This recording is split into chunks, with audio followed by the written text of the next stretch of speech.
this is Neha. Please subscribe Chandika World. Hi, this is Neha. Please subscribe Chandika World.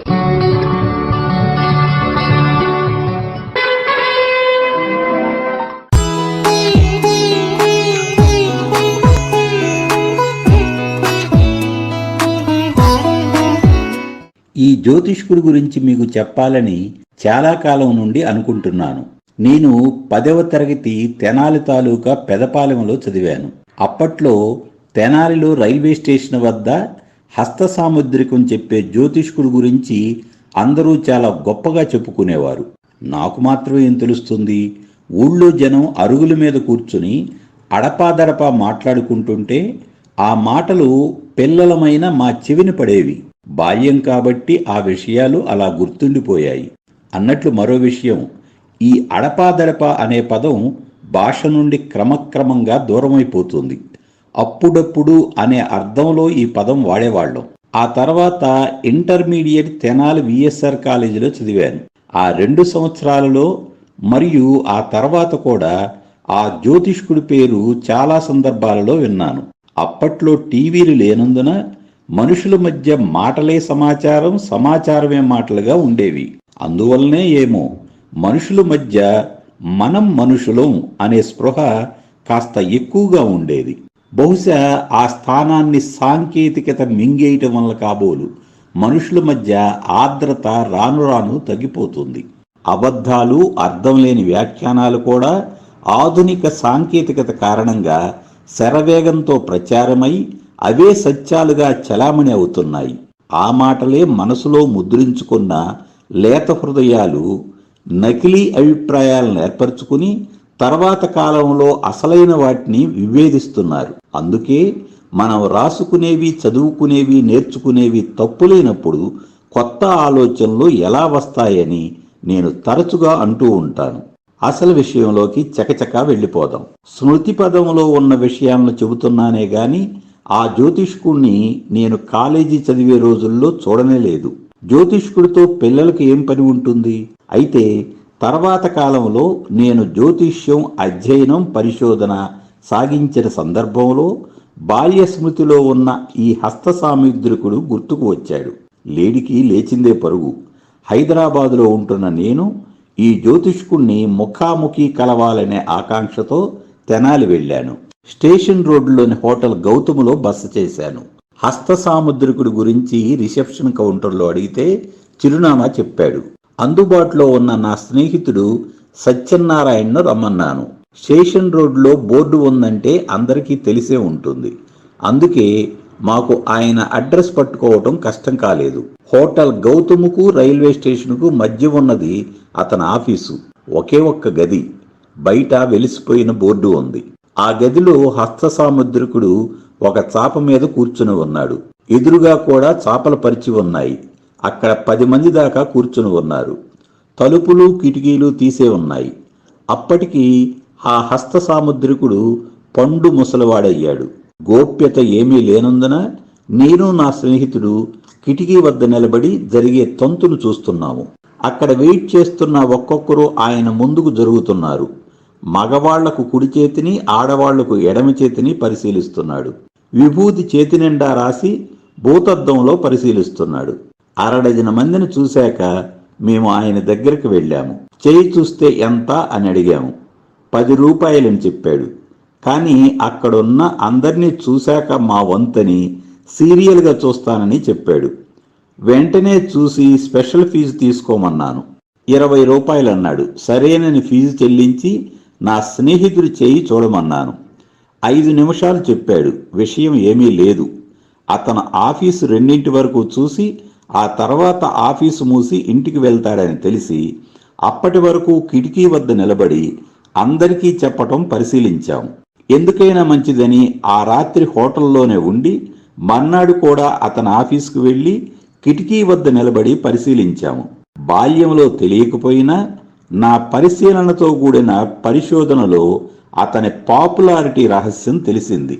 ఆ నివేదిక ఇప్పుడు విడమరిచి చెబుతాను. ముందుగా అతని వద్దకు వస్తున్న మనుషుల గురించి వివరిస్తాను. వాళ్ళంతా సన్నకారు రైతులు. సుమారుగా 100 మందిని వారి ఆహార్యాన్ని, రూపాన్ని నిశితంగా పరిశీలించాము. నా స్నేహితుడు కూడా రైతే కావున ర్యాండమ్గా కొంతమందితో మాట్లాడాము. అందరూ కూరగాయల మార్కెట్లో కూరగాయల కమిషన్ ఏజెంట్కి వాళ్ళు పండించిన కూరగాయలు అప్పగించి జ్యోతిష్కుడి వద్దకు వచ్చినట్లుగా చెప్పారు. అక్కడికి వచ్చిన ఆడవారిని గమనించాము. అందరూ చౌక రకం చీరలు కట్టుకుని ఉన్నారు. మెడలో ఏ ఒక్కరికి బంగారు తాడు లేదు. అందరి మెడలో పసుపు తాడే. అంటే వాళ్ళందరూ ఆర్థికంగా దిగువ తరగతి వారని మీకు నేను వేరుగా చెప్పనవసరం లేదు. అసలు విషయం ఏమంటే, తెనాలి చుట్టుపక్కల ఉన్న వందలాది గ్రామాలలో పండించిన కూరగాయలను రైతులందరూ అమ్మటానికి తెనాలి కూరగాయల మార్కెట్కు తీసుకువస్తుంటారు. అక్కడ ఏజెంట్లకు సరుకు అప్పగించాక మరలా పేమెంట్ కోసం సాయంత్రం వరకు వెయిట్ చేయవలసి ఉంటుంది. కొంతమంది సినిమాలకు వెళితే కొంతమంది ఈ పాపులర్ జ్యోతిష్కుడిని కలవటానికి వస్తుంటారు. కమర్షియల్గా ఆ ప్లేస్కు ఒక ప్రత్యేకత ఉంది. తెనాలి బస్టాండ్కు, కూరగాయల మార్కెట్కు, రైల్వే స్టేషన్కు జ్యోతిష్కుడు ఆఫీసు అందుబాటులో, మరీ ముఖ్యంగా కాలినడకన వచ్చేటంత దగ్గరగా ఉంది. అతని క్లయింట్లందరూ పెద్దగా అక్షర జ్ఞానం లేనివారు, పరిణితి, తెలివి, అవగాహన తక్కువగా ఉండే చిన్న చిన్న రైతులు. ఆడవాళ్లంతా రైతు కూలీలు లేదా చిన్న చితక వ్యాపారస్తులు. అంటే రోజు కూలీ గిట్టుబాటైతే చాలనుకునే వర్గం వారు. ఫీజు 10 రూపాయలు.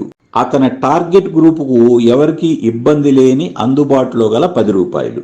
ఇక అందరికీ సంవత్సరాల తరబడి అతను చెప్పే జ్యోతిష్యం కూడా ఒకసారి వినండి.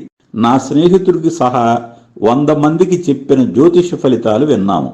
అన్నట్లు పేరు, ఊరు అన్ని వివరాలు అడిగి అందరినీ కుశల ప్రశ్నలు వేస్తూ ఉంటాడు. పాతకాలంలో ఈ టెక్నిక్ బాగా పనిచేసేది. రామయ్య, నువ్వెంత సంపాదించినా నీ వద్ద డబ్బు నిలవటం లేదు అనేవాడు. ఈ అరచేయి చూడు, లోతుగా గుంట ఏర్పడింది. ఇలా ఉంటే ఎంత డబ్బు వచ్చినా నిలవదు అని దానికో స్క్రీన్ ప్లే జత చేసేవాడు. కర్మ ఏమిటంటే, స్వాతంత్రం వచ్చి ఇన్ని సంవత్సరాలైనా గ్రామీణ భారతదేశంలోని చిన్న రైతులకు సరిపోయినంత ఆదాయం లేదనేది కఠోర వాస్తవం. అతని కుటుంబ అవసరాలకు సరిపోయినంత ఆదాయం లేనప్పుడు ఇక మిగలటం అనే ప్రసక్తి ఎక్కడా? ఎంతొచ్చినా డబ్బు నిలవదట. ఎంతొస్తుంది చిన్న రైతులకు? తమాషా ఏమిటంటే, అక్కడకు వచ్చే వారంతా గ్రామాల నుండి వచ్చిన రైతులే. పని మీద మార్కెట్కు రావటం, జ్యోతిష్కుడిని కలవటం, ఊళ్ళోకి వెళ్ళి నా చేయి చూసి భలే చెప్పాడురా, ఆయన చెప్పిందంతా నిజం, నా దగ్గర డబ్బు నిలవటం లేదురా అని నడిబజాట్లో నలుగురికి చెప్పటం. ఆ నలుగురు వాళ్ళు కూరగాయలు అమ్మటానికి వచ్చినప్పుడు ఈ జ్యోతిష్కుడిని కలవటం.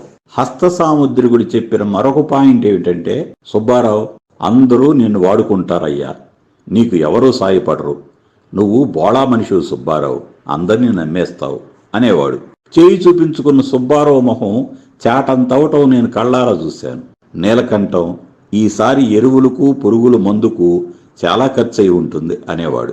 ఇలాంటివే అందరికీ చెప్పేవాడు.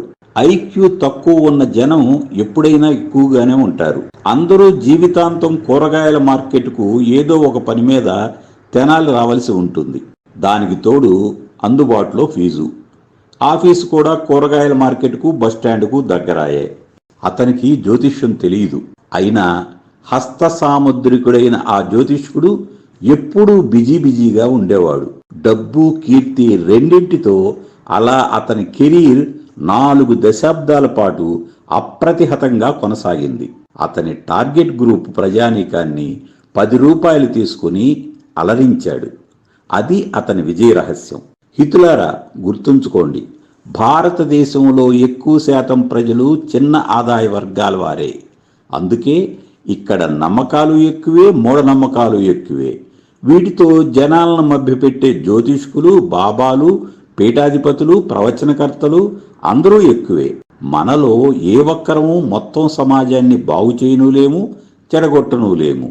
అంతా కార్యాకారణ సంబంధం. మనం చేసే సమస్త కర్మలను మనకు మనమే పరిశీలించుకుంటూ జీవితాన్ని కొనసాగించటమే మనం చేయగలిగిందిగా తెలియజేస్తూ ముగిస్తున్నాను. మీ అందరికీ నూతన సంవత్సర శుభాకాంక్షలు తెలియజేస్తూ సెలవు తీసుకుంటున్నాను.